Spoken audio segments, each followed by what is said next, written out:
Picking right back up where we left off in part 1, I am here in the middle Florida Keys with Everwater Charters and Tours with Captain Jason and tour guide Megan on a 6-hour shared shelling tour. And if you missed part 1, I'll pin it in this video's comment, and I'll link it in the description as well. Oh, part 1, I found a fantastic live partridge ton. Beautiful ton, beautiful experience. And here is a set of tiger lucines. I really like the pink on the lip of those. All right, we got a fish hiding spot. A bike tire. Megan had pointed out. She's like, there's a bike tire. I'm telling you, never short of what surprises on what you can find. Trash-wise, that ends up being home to something. Here is a amber pin. Just gorgeous. Like, there's your regular pins, but these are the special ones. They're a little bit more translucent, very gold and beautiful. But unfortunately, here's a warning. Don't ever bleach those. I had them in bleach, and I don't have those pins anymore. I was like, I know I stuck the pins in here. There was like a frail frame of it left in the bleach bucket. I was so disappointed. All right, so under here we have a brittle star. I like flipping rocks over to see what I can find. I mean, one day I might regret that, but so far so good. And in the corner there is a sea biscuit flipped over.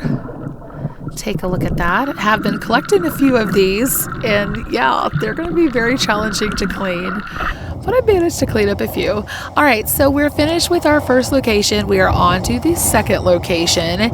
We did a total of 3 different locations on this shared shelling tour.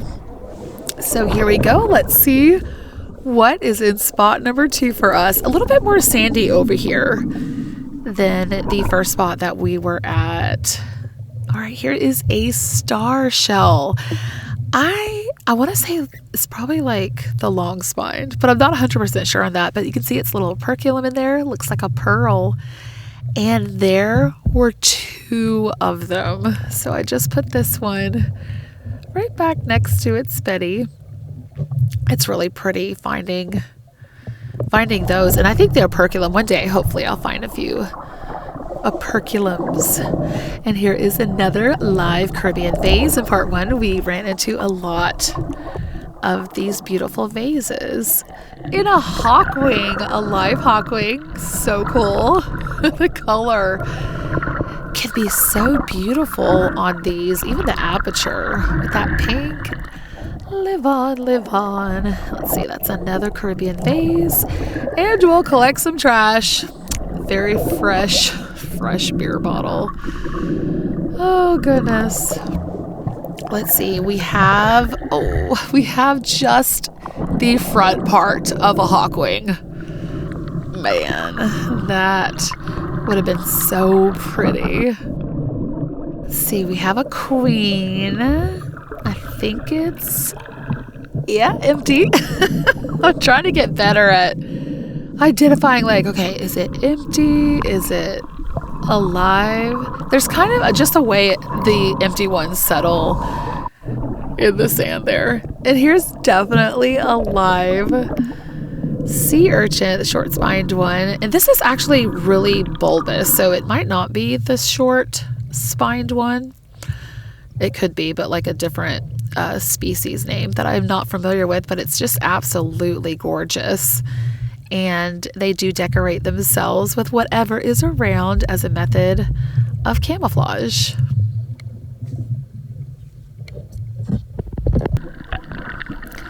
And another live queen. It is so exciting running into all these live queens.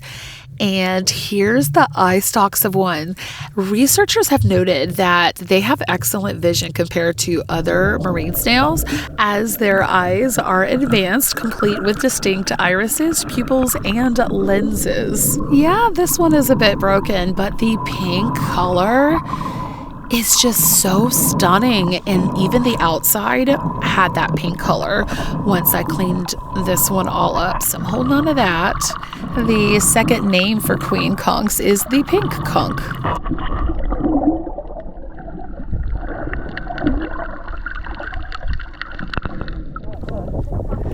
So we weren't finding too much in this second location. So we're off to our final third location, and it got rough out, but Jason kept us safe and smooth as he could.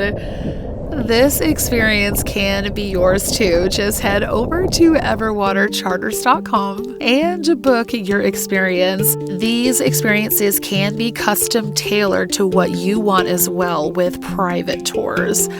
Definitely something I can't wait to check out, to have just a tailored tour. But even on the shared tours, Jason does a really good job at trying to tailor it to everyone's desires. So here's the link for the private tours. The shared shelling tour in the Keys, we're on eco tours and shelling in the Marco Island area, which I can't wait to get back to the West Coast. Look what we have here. It's a Cushion Sea Star. I think these are just absolutely fabulous. They're huge, and when I first saw these, well, I saw them in the Palm Beach area, but when I first went on the tour last year, I was, a little nervous about picking them up and touching them, but I did want to have the experience. If I saw one this time, I was like, okay, I'm going to handle this one, but minimize handling them as they are covered with a protective mucus layer for infection protection and other functions, and you don't want to lift these guys out of the water. These Cushion Stars need to stay submerged and not have air introduced into their system, which can create like an air bubble inside of them, and they can't expel that, leading to fatal consequences of irreversible system damage, leading to a slow death. The vast majority of these stars are found in the subtidal zone, which is not usually exposed during low tide. So I was so happy to handle one, and yes, I got my selfie. Such a beautiful creation, and I believe God created all of these beautiful critters, animals, for our enjoyment, and it is up to us to care and protect them. As the Bible states, man was given dominion over every creeping thing, and we should interact responsibly, not always from a distance. These moments are so special to me.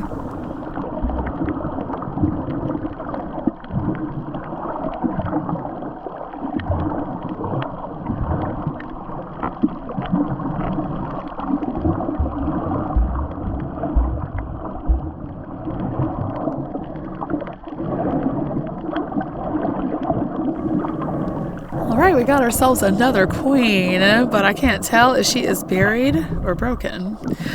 And she is very broken. It almost reminds me of a Bop It toy. I don't know, that's the first thing that came to my mind. I'm like, Bop It.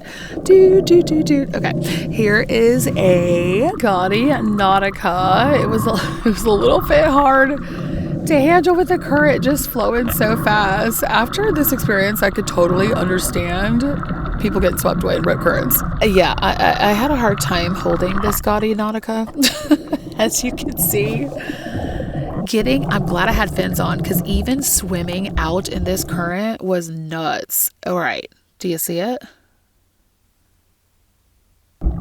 It's a cone. Can you believe it? Now, can you see that? It's the mollusk. Yep, that orange thing right in the lip is the critter, and I didn't even see it when I first picked it up. Look, it's sliding back in. Boom, gone. Rewind that, and you can actually see it go, woo, kind of go back in its shell, and I thought it was empty. See, you can't even see it anymore. But that's where those buckets came in handy that I told you about in part 1 that Jason had all lined up for us, him and Megan. So I did put that back in the ocean when I got back on the boat. So here's an empty one. Now, okay, if you watch part 1, you'll notice one kind of like this that I had picked up, and I was debating whether to keep it, and I kind of put it down, and I couldn't tell if that was the one I had or not, but that was not the one I had. I did leave that one behind. This is the one I collected. And here is another cushion. Like, no way. And it's red. It's red. Look how bright and vibrant that is. I had a GoPro, so I was like switching between the GoPro and my phone. So this is my phone. Nice camera close up. This one lives up to its name, also called the Red Cushion Star. Just beautiful. And all of his feet were a little bit more curled up than that first one that we saw. And when I was reading about these, they could be doing it for a few different reasons, curling up those legs. And it could be like for flipping themselves right side up, navigating obstacles, and sensing the environment, which probably, this one, it was right side up, so it was probably sensing the environment. And as stiff as these felt, like through my gloves, I've never handled one with my hands.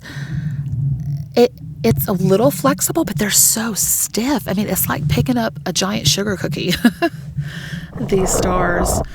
Yeah, I did get another selfie. This one was even, I think, a little bit bigger than that first one. Bigger than my head, for sure.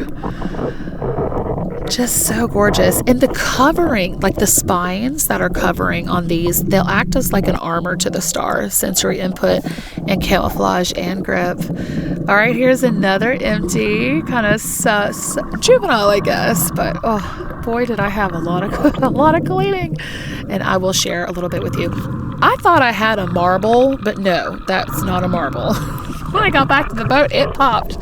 Jason let me know that was bubble algae. So see how fast I am flying now to the boat, because now I don't have to fight against the current. So I'm just like gently swimming, but I am booking. There's another one. And I couldn't even get over to it. I mean, I was flying so fast. I was just like, okay, let's look at the star and keep flying to the boat. So getting back to the boat was no issue at all. Oh my word, this current. So I'm like scanning. What can I find? What can I find? On the float back. Or the jet propulsion back. All right, there's the queen. There's the queen. Oh my goodness, yeah. Grab and go. And it was empty. Yay. But I was debating. Ooh, look. See the brittle star right there? That was a brittle star. And there he is again. He's like, let me get back into my shell. I did not see that brittle star, and I'm sure it sucked itself back in the shell. But it was a little too far gone. It had like that boring sponge evidence, so I did leave that one right there. And here's the live alphabet cone that I realized was alive. So yeah, went totally back. And that current, that alphabet cone probably did not hit that bottom right away. It got swept in the current. So these buckets were a lifesaver. Yeah, when I got home, I realized back to the hotel, there's 2 fireworms, hermit crabs in there. Well, 1 hermit crab, a couple other little tiny crabs, and the brittle star. And in that sea biscuit was a brittle star. So we did take it back to the beach, and my husband dumped it out for us.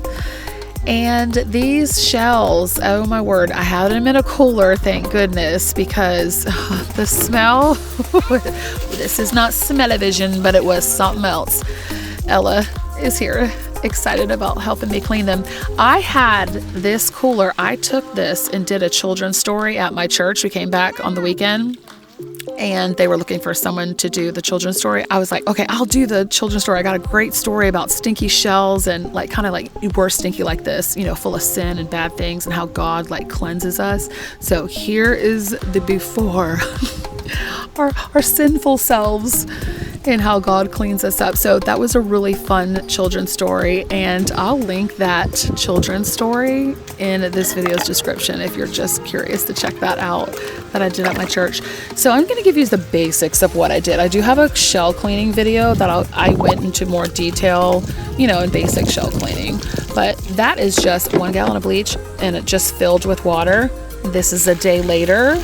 I just dumped it out, filled it up a few times with water. So this is just like, 24 hours. A lot of the algae started kind of getting loose and coming off. So I wanted to help it along just by using this plastic brush to scrub all the shells that look like it needed scrubbing. And I'm going to go ahead and fill this same cooler back up again, all with water and just 1 gallon of bleach. I did use a stronger bleach solution on these because there was so much bleaching to do.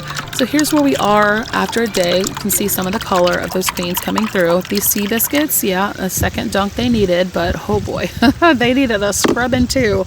And then after I scrubbed all that stuff off, or picked it off, it needed another bleach dump. So a lot of these shells, yes, this is after 2 days now of bleaching. I had to pry it off with, I am using an X-Acto knife. You can use a dental pick. People use screwdrivers, all kinds of things. Just whatever you feel comfortable with scraping this calcification off.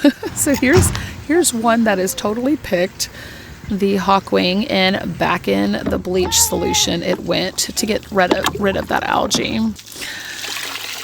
So I filled this up with water a lot because I like things that I bleach a lot. I want to make sure they soak in water a lot to break up any bleach that got soaked like really far into the shell. So I'm taking my X-Acto knife and I'm just scraping this off because all of the tips of the queens that I found here did have this healthy this thick calcification. And see how it's a little bit of that green under. Once you scrape it all off, it's going to have to go back in the bleach just for a little bit longer to get rid of all of that algae.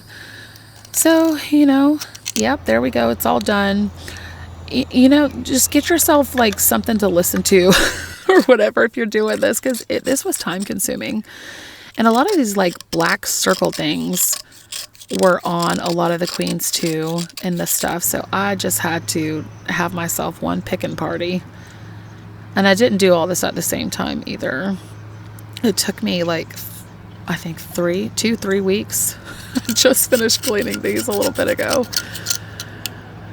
And I went to the Keys, let's see, it was mid-July, so now like a month I've had these. And I wanted to acid clean a little bit of the tips. So I just went ahead, I'm using magic acid, which acts as a safer alternative to muriatic acid. And I also, got my driveway clean a little bit here too. On these, that's a concrete cleaner, pool cleaner as well. And I would just pour, like I would just keep doing this until the area that I wanted to spot clean was clean. And you can get magic acid on your hands. I don't like too much, and definitely do it in a wide open area and wash everything down with water. You want to have some baking soda nearby. Baking soda neutralizes the acid. And this is how I clean the inside. Instead of dipping the whole thing, I just poured the acid even on the inside. And in a minute, I'll show you how I got the shine back, or, the most of the shine on that inner side. Because when you do use acid, it will dull the shell because it eats through the shell. That's how the acid does work. But it was just really calcified. So here is what you do to put the shine back in the inside of these queens. This is fine, super fine steel wool 00000. And just wet it a little bit and go to town with some elbow grease. Even on the outside, it can put the shine on the outside of the shell just by doing this a little bit. Just rinse off. It will leave little steel wool parts on it, but this is like half dry, but it is shiny, the outside and the inside of this shell. Just absolutely amazing. And I did this with a lot of them. I did bust out the Dremel for these little areas that were harder to get with, my picking with the X-Acto knife. They're just so stubborn. I have no idea what these little black things are, but they were on a lot of the shells that I collected last year and this year. And a Dremel just works really well. I'm using a pretty thick grinding bit on this one, but I do have some fine ones that I would go like in the details with that. And I did show that tip in my cleaning video. After I did this with this blunt grinding tool, I did use it. See how it cleans them up really good, all the little recess areas? I did go ahead and use an X-Acto knife to finish cleaning them out. So I would just hold it over and I'd use that eyedropper just to go ahead and lightly spot acid clean those. And these were a task to clean these biscuits.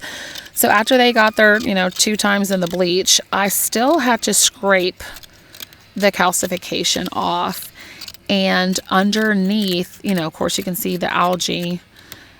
So after I scraped these off, I did put them back in the bleach yet again. So here's it all scraped clean and back in the bleach again. And after that, they came out pretty good. And these are the shells. I gave up on cleaning. That milk conch was just too far gone, as with the 3 other queens. So back to the keys for these at some point. So here's a reminder of what all the shells look like before. And here is how they all cleaned up after. Just amazing. 4 of the sea biscuits I was able to collect. The 5th one that I did find, I went ahead and returned that back because it had the brittle sea star in it. And I think they turned out pretty good. They're not perfect, but from what they were before, I can't even believe they got this clean. So I am completely happy with how these turned out. Here's what that one was before. This one in particular wasn't crazy bad, but oh my word, you saw me scraping that other one. These queens just cleaned up really, really pretty. I love the pink on the large fanned one, matured one that I found, and the juveniles here, even the broken pink one. See how pink those 2 are, the juveniles? Just gorgeous. Even that 3rd one is just so pink compared to the yellow color. And all of the recess areas of that one just cleaned up really nice. And I think the swirls looked pretty in it. So here is the one that I was showing you that I was going to town with the steel wool. See how shiny that can really end up being once you steel wool these queens. So they shine up with the steel wool really nice. Now olives, I can't clean those up with the steel wool or shine those up. But these queens really take to that steel wool well. So keep that in mind if you're ever needing to clean a queen. And that is what it looked like before when I found it. Just absolutely transformative. Beautiful. I love the top of this juvenile one and that long spine. Very thin lip when they're juveniles. That long spine just sticking out there is just so pretty, and it's so pink. These are also nicknamed the pink conch. And here's how we looked before. And not too bad. I could tell this one was going to clean up well, and it sure did. So all the juvenile ones, here's that one that had a lot of the little ringlets. I think it actually adds a cute little design on this queen. And this one had a little bit of a hole in the spire, but it's purple. See the purple coloring against that yellow? I just think is so stunning. The thrush cowries, I found 3. Now, one was really worn out on the top, so I just acid burned that. That's how I got that purple and brown to show through, and here's it compared to what it naturally would look like. And I just put some polyurethane over that one that I acid burned down. Past that purple is no shell, so it's pretty thin, but I love how it turned out. Here's the pretty favored Tellin, really nice Gaudy Nautica, and the Tiger Lucine. Oh, I just love the pink on those. And the rock boring urchin, the little one, broken, but we're gonna fix that in a minute. I did pick up a star, a couple hawk wings, and a juvenile hawk wing, looks like a cone. These, I just can't believe, look how they look like little stones, little mossy stones. These were a booger to clean, and I can't believe they came out that good. And here's the juvenile one that I found. This one wasn't too bad. This is how this one looked before. Just really needed a lot of bleach, and that was pretty much it. Didn't scrape that one too much. But yeah, a lot of time and effort. And the results I'm just so thrilled with.